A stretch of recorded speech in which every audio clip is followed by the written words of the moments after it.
It's a beautiful 78 degrees today in Kansas City. Spring is upon us. Soon everything will be blooming. I'm so excited. I forgot how much I loved spring. And I have a few things on my mind today, so I thought I would come out and have a little conversation. So today is March 12th, 2025, and today is a pretty impactful day for my life. I have spent the last 10 years on quite the healing journey, and it all started on March 12th of 2015 when my very best friend died, and she was like a mother to me. So it definitely shook me to my core. And one of the last things that she said to me was, "There's more to life than work." And I feel like we need to talk about that because I think we get so busy being busy, myself included, that we forget that we're supposed to live life and not live to work, which I am a recovering corporate people pleaser, workaholic, no boundaries, all the things. So I say that because I have been that person who spent my life working. Like, that's all I was doing. So Lisa worked very, very hard when she was physically here, but she also played very, very hard. And she was living her best life. And I have the last conversation that we ever had together is like embedded in my mind. I remember her face. I remember the seriousness as she was looking at me when she said it. And the thing is, Lisa knew she was dying and she didn't tell anybody.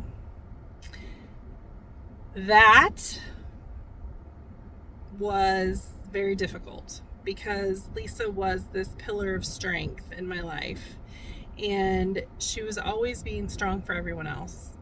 She never gave anybody a chance to be strong for her.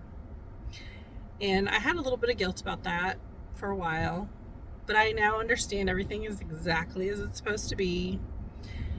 But I just feel really inspired to share this with you because I've been that person that was just existing. I went to work every day. I'd work 14 hours a day. I was trying to find my future husband so that I could be a wife and a mother and all the things that society tells you you're supposed to do as a woman. And I lived that life for a very long time. But on March 12th, 2015, when my whole entire world blew up, soon after I realized there was far more to life. It's important for people to understand from somebody who has been there. There's nothing wrong with growing up and getting married and having kids as a woman. If that's what you want to do, more power to you. It's not how it happened for me. However, I had this huge cloud over my head at 35 years old, as she died a week before my 36th birthday, that I didn't have a husband or kids. And I was beating myself up, and I was just really down on myself, like I was failing at life because I wasn't married and didn't have kids. And I just remember just feeling so unworthy and less than, and just like a failure at life.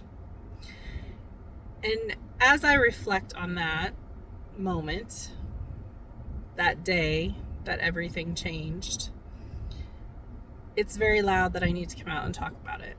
I share different stories on my channel. I've shared similar stories. I've shared this story probably. But it's really loud right now that as the collective needs to hear the truth. And the truth is that you deserve all the happiness in this whole entire world that you want. You deserve to live the life of your dreams. And all that it's waiting on is you. Get out of your own way. Now, if you had said that to me 10 years ago, I probably would have laughed at you. I don't know. I may have just told you to kiss off and cried because I was so devastated when Lisa died. I couldn't function. But as time went on and I realized how important it was that she said, the very last thing she said being, there's more to life than work. You can have the life of your dreams. You just have to create it. I also feel like we need to talk about death, grief. You know, those topics people don't like to talk about? We need to talk about them. And we need to talk about them more. As someone who has lost now both of my parents and my very best friend, I am here to tell you that it is important to discuss what happens when you die. As a parent, it is important for you to share with your kids. Quit being secretive. Quit being all, oh my gosh, I don't want them to know all the things I have or don't have or whatever. Talk to your kids. As adults, no matter what age we are, we need to plan. We need to have a plan in case something happens, because the reality is none of us are promised tomorrow. And Lisa taught me that also with her death, and then both of my parents. So I'm going to make it my mission that we talk more about these very difficult topics, that people embrace the uncomfortable, because that's what it is. It's an uncomfortable topic. I understand fully 1000%. But I can also tell you that I've had conversations with complete strangers about what I went through when my mom died and how devastating it was to lose her. And then the hospital was in a hurry for me to get her out of there. And then I had to figure out where to bury her. And I also had to figure out, all in the process of the fact that she was gone, I had to figure out how to pay for it. That is no way to leave your children. That is not fair to your children. It's not. You're dealing with the fact that you lost your parent. You're grieving. You're sad. And now you have to figure out how you're going to pay for them to be taken care of, whether it's buried or cremated or whatever. It's not fair. So I just want to ask you to consider that and think about that. I'm going to get out here and I'm going to talk more about it. I don't know what that looks like, but as we all know, I am a woman of faith. My faith has gotten me through my whole life.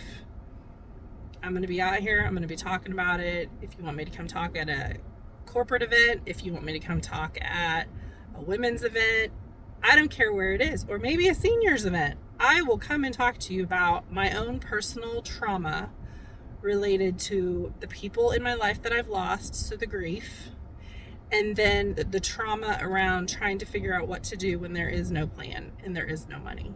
I would be honored to come and share with anyone that would be willing to have me. And with that, I'm going to go enjoy this gorgeous, beautiful day. 10 years. Wow. It's not sad.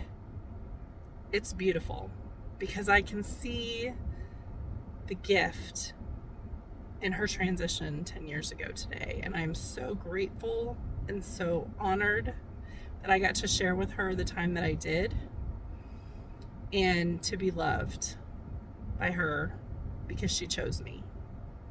Have a great day.